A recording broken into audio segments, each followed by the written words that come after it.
Olá galera, sejam bem-vindos a mais uma aula de Geografia, professor Rafael, aqui do cursinho Paralelos.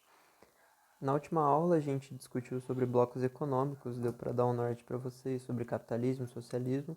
Agora a gente vai entrar um pouquinho no que aconteceu de acordo com esses sistemas econômicos que a gente discutiu. E uma coisa que cai muito em vestibular é a Guerra Fria, vocês sabem, devem saber, e eu vou falar um pouquinho sobre a Guerra Fria e como que chegou até essa Guerra Fria, quais foram os aspectos da geopolítica mundial que levaram a acontecer essa guerra. Bom, primeiro começando com os conceitos, né? O que é a velha ordem mundial? É basicamente o equilíbrio internacional de poder. Eles quiseram buscar que todas as nações tivessem um poder igual para que não houvesse guerra. E para evitar que os mesmos erros cometidos na Primeira Guerra Mundial, a Alemanha e a capital, Berlim, elas foram divididas em 4 territórios. 3 sobre a tutela dos capitalistas e o quarto, né, o quarto território foi para o comando da URSS socialista. E aí, nessa divisão, começou a se disputar internamente para ver qual sistema econômico seria melhor. Qual seria o capitalismo? Seria o socialismo? Porque o regime socialista, ele não agradou muito a população, o que foi gerando atitudes pela parte socialista, né? E aí foi criado o Muro de Berlim, como a gente vai discutir um pouco mais pra frente, que é a maior manifestação da cortina de ferro, né, que pairava sobre a Europa. A cortina de ferro é aquela disputa ideológica, né? A Europa é realmente dividida, a Europa ocidental é a Europa oriental, e a Europa Oriental sendo socialista, a Europa Ocidental sendo capitalista, dominado pelos Estados Unidos, Reino Unido. A gente vai discutir um pouquinho sobre esses acontecimentos pós-Segunda Guerra, né? Bom, falando um pouquinho sobre a Segunda Guerra em si, né? Ela teve por si só a vitória dos aliados. Vocês devem saber disso das aulas de história do ensino médio, né? Ela teve a vitória dos aliados, que tinha no seu corpo militar os Estados Unidos, a França, o Reino Unido e a URSS, né? E quando os aliados venceram a guerra, os Estados Unidos e a União Soviética foram que saíram melhor, porque se vocês lembrarem, a União Soviética já tinha saído na Primeira Guerra para fazer a Revolução Russa, né? Então eles já estavam firmamente e militarmente firmados, né? E os Estados Unidos também como uma potência militar que entrou para vencer realmente a Segunda Guerra com interesses econômicos. E esses interesses a gente vai discutir um pouquinho mais para frente nessa mesma aula. E como essas duas potências pós-guerra estavam muito elevadas assim, eles começaram uns conflitos internos entre si e causou a bipolaridade que foi mais para frente, né, foi gerar a Guerra Fria, essa dualidade ideológica que a gente chama, né. Bom, a Segunda Guerra ela já tinha terminado e o exército socialista triunfante no Oriente, né, eles venceram o exército nazista no Oriente. E no Ocidente, as tropas estadunidenses também tinham sucesso, né? Obtiveram sucesso na contenção do exército nazista, né? Até que então, em 1945, teve a reunião de Alta, 3 meses antes da rendição alemã, ou seja, estava acontecendo a guerra ainda, que juntou os Estados Unidos, União Europeia, perdão, Reino Unido e a URSS na época, que atualmente é a Rússia, né?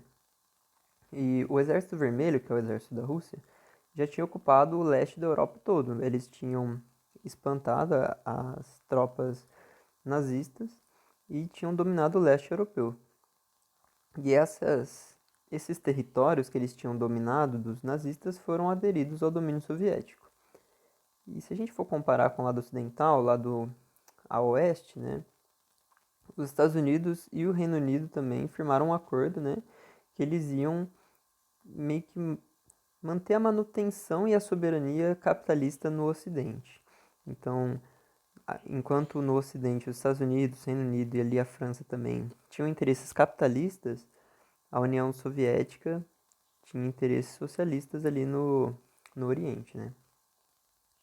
E aqui surgiu a primeira divisão da Europa, né? Nessa reunião de alta, que aconteceu 3 meses antes da rendição alemã, já se dividia a Europa em Europa Ocidental e Europa Oriental. Então, em julho de 1945, 3 meses depois, né, o RSS de Stalin, o Henry Truman, que era dos Estados Unidos, ele entrou no lugar do Roosevelt, e o Churchill do Reino Unido se reuniram de novo, só que dessa vez em Potsdam, que é uma cidade alemã, e foi para decidir qual era o destino da Alemanha. Aqui ele estava no fim da guerra, né? Já tinha acabado a guerra e eles queriam decidir o destino da Alemanha porque tinham territórios que eram ocidentais e territórios que eram orientais. E os países socialistas e capitalistas tinham interesse nesse território. Enfim. E essa conferência, né, que eles se reuniram, ficou conhecida como a Conferência de Potsdam, levou o nome da cidade, né? E os soviéticos, eles não quiseram tirar suas tropas das áreas dominadas por eles, né? E os capitalistas também não. Era muito benéfico ter esse território para exploração, tanto soviética e tanto capitalista, né? Então, eles dividiram aqui, igual eu disse no começo, a Alemanha em 4 partes. E a capital Berlim, que fica mais ou menos aqui, por aqui, ela também foi dividida. Então, a Alemanha em si, né, foi dividida. Ah, perdão, essa imagem aqui eu coloquei já de Berlim, né? Mas se a gente levar em consideração, acho que eu coloquei uma imagem depois, Berlim está totalmente sobre a área soviética. Só que eles dividiram Berlim também, por ser a capital e a capital também do nazismo, né? Enfim, continuando. Onde eu parei? Lembrei. E aí dividiu-se a Alemanha em 4 partes e Berlim foi dividida também. Essa partilha, né, essa divisão, foi dar origem a 2 grandes nações alemãs durante o auge da Guerra Fria. Esse foi o auge da Guerra Fria. Porque, se a gente for levar em consideração, as duas potências tinham interesse nessa região, né? E aí foi dividido ali nesse auge da Guerra Fria a, em 2 grandes nações alemãs, né? Primeiro a República Democrática Alemã, que tinha origem socialista, e a República Federal Alemã, que tinha origem capitalista. Nesse momento também do auge da Guerra Fria, os países eles estavam com medo de um possível ataque do outro país. Então, eles investiram pesado em armamento, investiram pesado em militar, em corrida nuclear e tal. E isso criou-se um bloco militar para cada um, porque eles estavam com muito medo realmente. Tanto o lado capitalista, tanto o lado socialista de uma possível guerra pós-guerra, né? Então eles começaram a se armar fortemente. No lado militar da URSS tinha o Pacto de Varsóvia, que não existe mais, e pelo lado ocidental capitalista, a OTAN, que existe até hoje. Bom, então vamos falar um pouquinho sobre a Conferência de Bretton Woods. O que foi essa conferência? Quando a guerra estava próxima do fim, já no seu fim praticamente, essa conferência de Bretton Woods ela foi o que resultou no planejamento conjunto dos Estados Unidos com o Reino Unido. Os 2 países capitalistas, né, eles tinham em mente de colocar um sistema internacional de pagamentos, que esses pagamentos fossem facilitados entre as nações. Para que isso? Para que a Europa toda derrotada, né, toda pós-guerra, né, muita pobreza, miséria, fosse resolvido esse problema de miséria pós-guerra na Europa, né? E na falta de um mercado europeu forte, como era antigamente, os Estados Unidos eles emergiram como uma potência mundial econômica, assim, de primeiro mundo. Eles eram a potência econômica do mundo inteiro, né, depois do pós-guerra. Porque se a gente for lembrar, na Segunda Guerra Mundial, quem era o principal fornecedor de armas, armamento, né, para a guerra eram os Estados Unidos. Então eles lucraram muito com essa guerra. E quando a Conferência de Bretton Woods aconteceu, as vantagens econômicas dos Estados Unidos eram esmagadoras. Eles tinham muito dinheiro em relação ao resto do mundo. Então, ele estabeleceu regras para relações comerciais e financeiras nos países mais industrializados do mundo, que era ali no norte do mundo, né? E foi aí então que se criou o Banco Nacional para Reconstrução e Desenvolvimento, o BIRD, né? Que hoje em dia se manteve e mudou um pouco a política, né? Claro, para colocar mais atual. Hoje é conhecido como Fundo Monetário Internacional, o FMI, né? Então ele tinha como base, assim, facilitar a economia, as trocas de mercadorias para a Europa para que ela se reconstruísse rápido.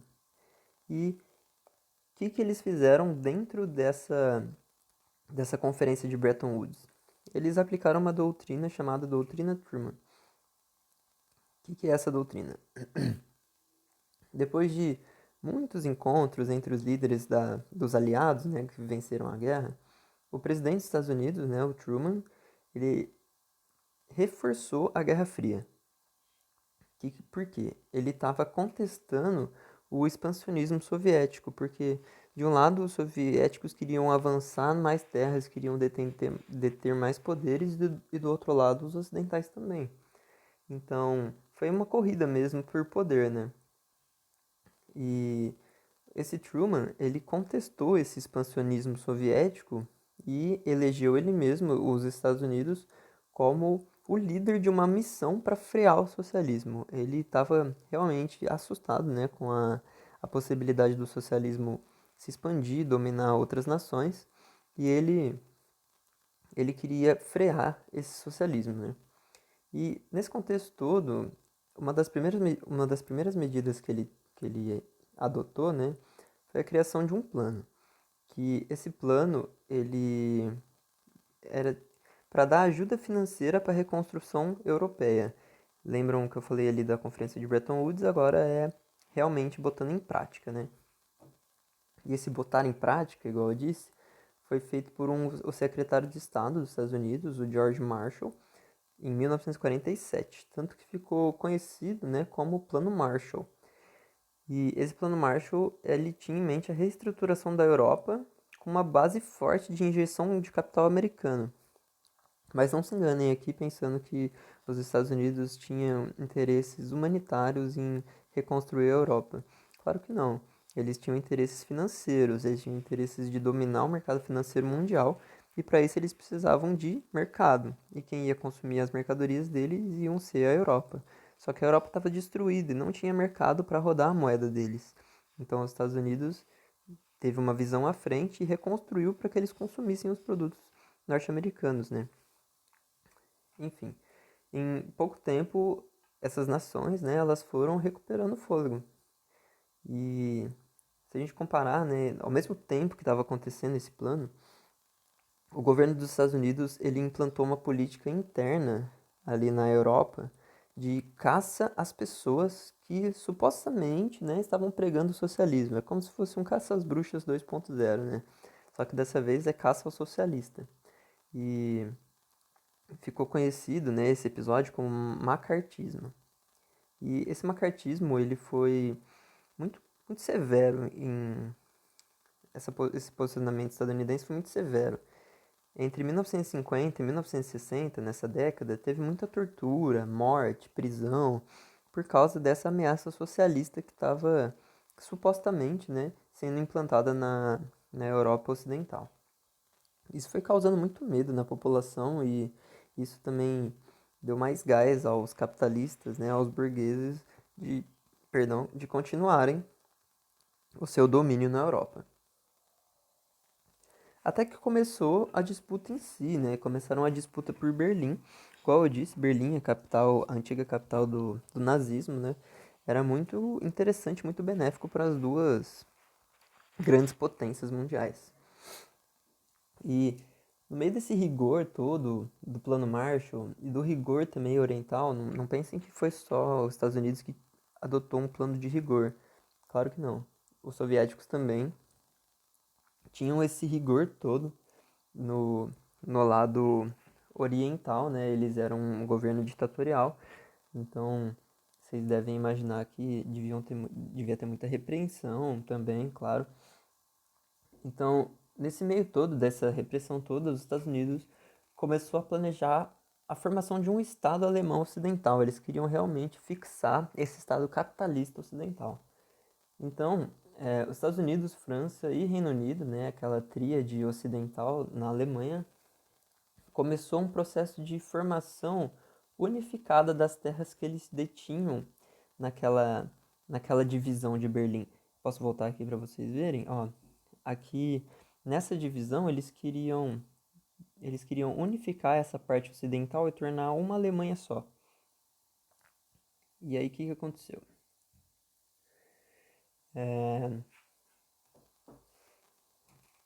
Eles criaram uma moeda, né, para isso, porque era um governo capitalista, né?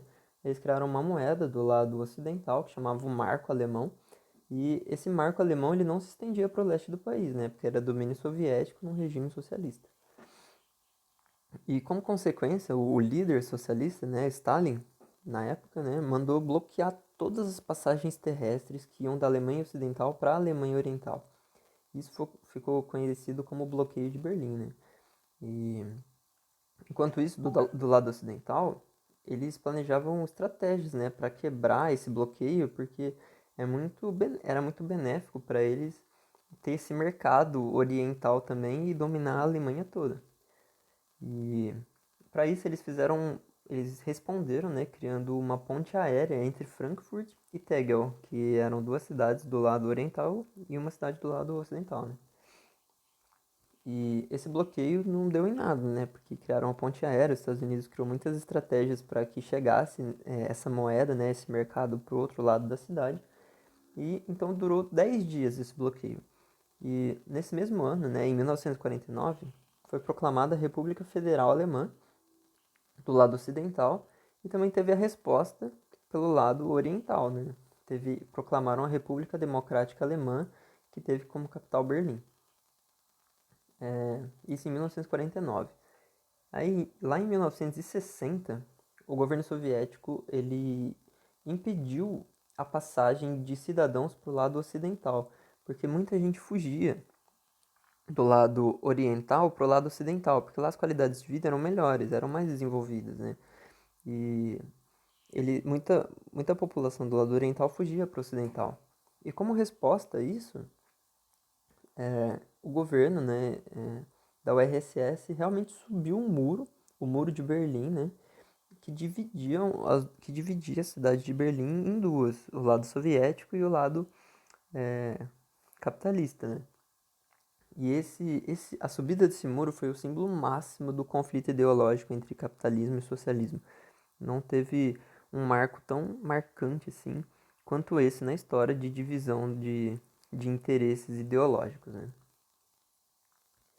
E aí, igual eu disse, né, nesse período tiveram as corridas por poder. Eles queriam realmente ter mais poder, porque quem tinha mais poder ia deter os meios de dominar o outro sistema, né? Então começou uma corrida militar armamentista, estavam produzindo muitas bombas nucleares. Se vocês deram uma olhadinha na outra aula que eu disse sobre socialismo, quando eu falei de Revolução Cubana, a partir do momento que Cuba se tornou socialista, a URSS implementou mísseis lá, que ficou conhecido como Plano dos Mísseis, né? E eu acho interessante vocês darem mais uma aprofundada nessa parte na Revolução Cubana, que é muito interessante para vocês entenderem também o contexto, né, da da Guerra Fria. E, como eu disse, né, nuclear, a corrida por poder nuclear, também teve a corrida espacial nessa época. Eles tentaram atingir a Lua, né, para mostrar realmente o poderio econômico e populacional que eles estavam passando para o mundo, né. Então, realmente, podemos dizer que esse período foi uma paz armada. Eles estavam fortemente preparados para uma guerra, ficavam lançando discursos de ódio um para o outro, mas realmente não chegou a acontecer uma guerra de fato, né? Foi uma guerra ideológica, por isso que a gente chama de paz armada. Enfim, mas aí falar um pouquinho sobre a diplomacia triangular de Nixon, que aqui foi o começo da caída da URSS como nação, né? Já era no final dos anos 60 e começo dos anos 70, e isso marcou, esses anos marcaram uma mudança na política externa estadunidense. Por quê, né? Porque depois de várias tentativas de derrubar o governo socialista, inclusive militarmente, a Guerra Fria teve alguns conflitos militares sim, só que não foram de grande alarmância, né? Como poderia ser uma guerra nuclear, né? Os Estados Unidos, então, depois dessas tentativas que falharam, começou a tramar acordos para enfraquecer o poder econômico e político da URSS. Então, se eles não iam vencer militarmente, eles podiam vencer politicamente e economicamente, né? Até que em 1972, os Estados Unidos e a China assinaram o Comunicado de Xangai. O que é o Comunicado de Xangai? Ele aprofundou a relação entre os países Estados Unidos e China, né? E afastou definitivamente Pequim de Moscou. Então, Pequim não estava mais em influência de Moscou. E esse movimento estadunidense foi um marco muito forte porque os Estados Unidos perdeu um aliado de peso, que era a China. Na aula de socialismo também eu falei sobre a Revolução Chinesa e aconselho vocês também a entrarem mais a fundo se interessarem, porque é um assunto bem legal e também vocês vão entender mais a fundo essa política mundial que aconteceu nesse período pós-guerra, né, Segunda Guerra Mundial. E aí quando ele perdeu esse aliado de peso, começou o desmonte soviético, né? Começou realmente a derrocada da URSS. Em 1980, mais ou menos, né, os problemas sociais, políticos e econômicos da URSS continuavam crescendo, né? Os Estados Unidos realmente tinham barrado todo o poder econômico, militar e da sociedade da URSS. Começou a ter altos níveis de alcoolismo, uso de drogas dentro da URSS, porque era realmente uma nação falida. A URSS não era mais a grande nação que era antigamente. Até que em 1985, né, surgiu Mikhail Gorbachev, não sei falar o nome dele, mas ele foi indicado como secretário-geral. E ele decidiu fazer mudanças ultra radicais dentro da URSS. Ele, ele deu duas políticas, né, e essas políticas foram chamadas de Glasnost, que tem como tradução literal assim, transparência, e a perestroika, que é a reestruturação. O que são essas estratégias que o Gorbachev, o Gorbachev tentou estruturar dentro da URSS? Falando um pouquinho da perestroika, né, ela propunha a descentralização da economia, ou seja, ela queria tirar o poder absoluto do mercado das mãos do Estado, com planos de modernizar o país, trazer o país para um pouco do mercado aberto capitalista, né? Porque era uma sociedade falida. E a Glasnost, que é a transparência, né, tinha como plano democratizar o país, combater o autoritarismo que eles tinham anos e anos convivido, né, com a URSS de Stalin, Lenin, vocês vão estudar bem nas aulas de história. E, e eles queriam combater, ele queria realmente combater o autoritarismo, né, e dos antigos dirigentes políticos que estavam no poder há muito tempo.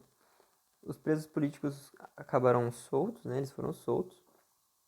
Os funcionários desonestos, né, que se aproveitavam desse governo totalitário, foram afastados e a imprensa passou a poder veicular críticas ao governo, porque antes tinha muita censura, né?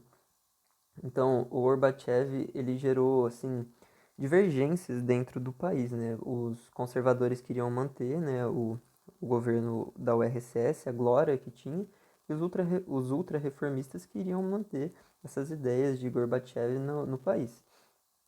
E até que em agosto de 1991, se a gente levar isso em consideração, é ontem, em fatos históricos, né? 1991. Os militares desfecharam o governo, né? Eles deram um golpe de Estado e afastou o Gorbachev e expeliu ele da, da Rússia, né? Só que isso gerou muita aclamação popular, foi repudiado muito pela população, até que o Gorbachev reassumiu o governo, né, por pressão popular. Só que a estrutura soviética, ela já estava muito baseada nessas reformas que o Gorbachev tinha proposto. Então ele mesmo já não podia controlar essas propostas que ele teve. Até que essa estrutura soviética enfim caiu com a independência das repúblicas socialistas, né, as repúblicas soviéticas. E aí sim, quando as repúblicas que tinham domínio da URSS declararam sua independência, finalizou assim a resistência da URSS e a vitória, né, digamos assim, do bloco capitalista, que, como vocês podem ver, a gente vive num mundo capitalista até hoje, isso em decorrência desses acontecimentos lá em 1990. Tudo bem? Então é isso. Muito obrigado pela aula de hoje. Vou encaminhar para vocês 2 listas de exercício. Espero que façam para que vocês possam ter mais entendimento sobre esses acontecimentos que realmente caem muito em vestibular e também dá para entender um pouco mais sobre a geopolítica mundial e esses acontecimentos têm repercussões até hoje. Acho interessante vocês darem uma aprofundada. Também aconselho vocês irem atrás dessas guerras que teve paralelas à Guerra Fria, né, que foi a Revolução Cubana, a Revolução Chinesa, a Guerra das Duas Coreias. É muito legal de vocês darem essa aprofundada. Eu só não passei aqui hoje porque realmente não caí tanto em vestibular como o Enem, mas alguns vestibulares de particulares e alguns vestibulares também específicos caem. Então, se vocês foram prestar uma FUVEST ou algum outro vestibular também específico, eu recomendo que vocês deem uma aprofundada nesse tema. Então é isso. Qualquer dúvida, podem chamar a mim ou aos monitores.